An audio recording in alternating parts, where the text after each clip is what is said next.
hari ikibazo abantu benshi bibaza ariko bake muri bo bagashaka igisubizo cyacyo bakagiheba. Ese kuki Bibiliya y'Abagatolika ifite ibitabo byinshi kurusha iy'Abaporotesitanti? Ese hari ibitabo byakuweho cyangwa hari ibyongewemo? Ninde se wafashe uwo mwanzuro kandi byari bishingiye ku ki? Uyu munsi mu cyumba cy'ibitekerezo tugiye gucukumbura amateka yihishe inyuma ya Bibiliya. Si ibyo gusa, kuko turarebera hamwe ukuri kutavugwa cyane, amateka y'inama z'amadini. Ibi nta handi wabisanga usibye ku cyumba cy'ibitekerezo TV. Icyumba cy'ibitekerezo TV, aho tuganira ku iyobokamana, ubuzima, inzira y'inzitane ndetse n'ubuhamya. Kurikira icyumba cy'ibitekerezo TV buri munsi. Bakunzi b'icyumba cy'ibitekerezo TV, turabasuhuje aho muherereye hose, mukomeze kugira amahoro y'Imana. Muri iki cyegeranyo cyacu tugiye kurebera hamwe Bibiliya icyo ari cyo ndetse na byinshi biyivugwaho. Bibiliya si igitabo kimwe cyanditswe n'umuntu umwe, oya, ahubwo ni urusobe rw'ibitabo byinshi byanditswe mu bihe bitandukanye, byandikwa n'abantu batandukanye mu ndimi zitandukanye. Ibi bitabo byagiye bitoranywa buhoro buhoro mu gihe cy'imyaka myinshi cyane, ariko ikibazo kiracyari: ninde wahisemo ibyo bitabo bigomba kujya muri Bibiliya? Aha, reka turebere hamwe ijambo kanoni icyo risobanura. Iyi kanoni yashyizwe muri Bibiliya isobanura urutonde rw'ibitabo byemewe nk'ibyanditswe bitagatifu. Mu kinyejana cya mbere ndetse n'icya kabiri hari ibitabo byinshi byavugaga kuri Yesu n'intumwa ze, ariko si byose byashyizwe muri Bibiliya. Mu nama zitandukanye z'amadini, ibyo bita ngo ni church councils, abayobozi batoranyije ibitabo babonaga ko byizewe cyangwa se byaba bihuje n'inyigisho za Gikristo. Ahangaha bakaba baratoranyije ibitabo byakoreshejwe cyane mu matorero ya mbere. Aha reka tubonereho kureba impamvu nyamukuru y'itandukaniro. Abagatolika ndetse n'Abaporotesitanti ntibahuza ku bitabo bimwe na bimwe. Reba nk'ubu ngubu, iyo ugiye muri Bibiliya y'Abagatolika usanga ifite ibitabo 73. Iya benshi mu Baporotesitanti iyo ikagira ibitabo 66 gusa. Ibitabo 7 byose bitandukanya izi Bibiliya bikaba byitwa Deuterocanonical Books. Deuterocanonical Books. Ahangaha harimo ibitabo bizwi n'ibitabo bya Tobiya, Yudita, igitabo cya mbere ndetse n'icya kabiri cya Makabe, igitabo cya Wisdom cyo bita ubuhanga mu rurimi rw'Ikinyarwanda, hakazamo kandi igitabo cya Sirach ndetse n'igitabo cya Barak. Ahangaha ushobora kwibaza aho itandukaniro ryabyo ryaturutse. Mu mateka, Abayahudi bo mu gihe cya Yesu bari bafite urutonde rw'ibitabo bemera.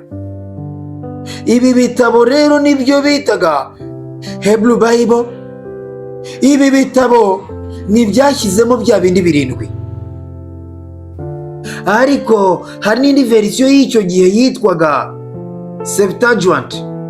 Iyi ikaba yaranditswe mu rurimi rw'Ikigiriki. Iyi yo yari ifite nayo ibitabo 7. Abakristo ba mbere harimo n'intumwa aba bakoresheje cyane Septuagint. Mu kinyejana cya 16 ahangaha habayeho impinduramatwara yitwa Reformation. Abayobozi b'Abaporotesitanti barimo umugabo witwa Luther King cyangwa se Martin Luther mu rurimi rw'Icyongereza. Uyu nguyu akaba yaranenze bikomeye Kiliziya Gatolika. Mu byo bakoze rero hari harimo gusubira ku nyandiko z'Abayahudi, gukuramo bya bitabo 7 kuko batabyemeraga nk'ibyanditswe mu buryo bw'umwimerere. Aha ushobora guhita wibaza niba hari ibitabo mu by'ukuri byigize bihishwa.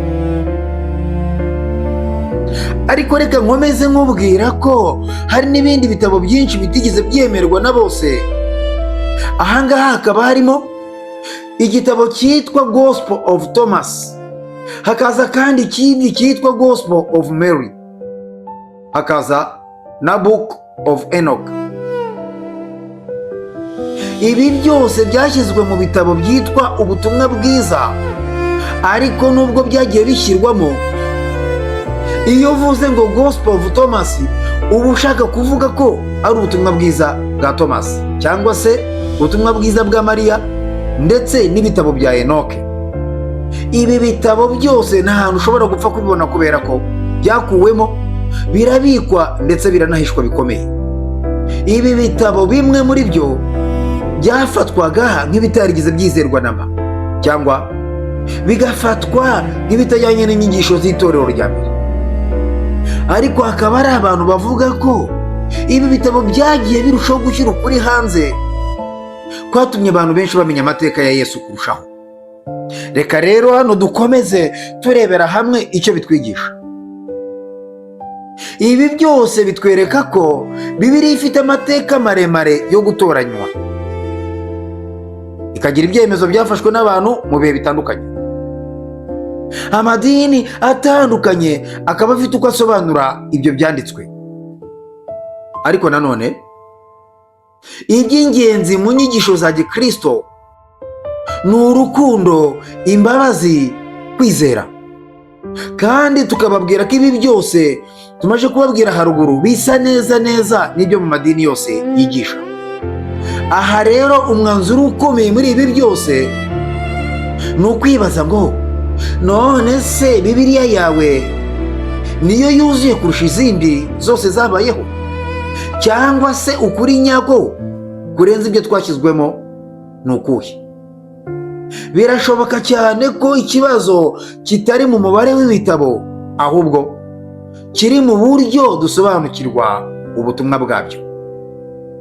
Niba ushaka kumenya byinshi ku mateka y'ukwemera, kanda subscribe ku Cyumba cy'Ibitekerezo TV. Hanyuma njye ngasoza nkubaza ngo wowe se waba wemera Bibiliya ifite ibitabo bingahe? Kuki se iyo ngiyo ariyo waba wemera? Jya muri komenti utwandikiremo uko ubyumva n'uko ubitekereza, ndetse utubwire n'ikindi wifuza ko twazaganiraho.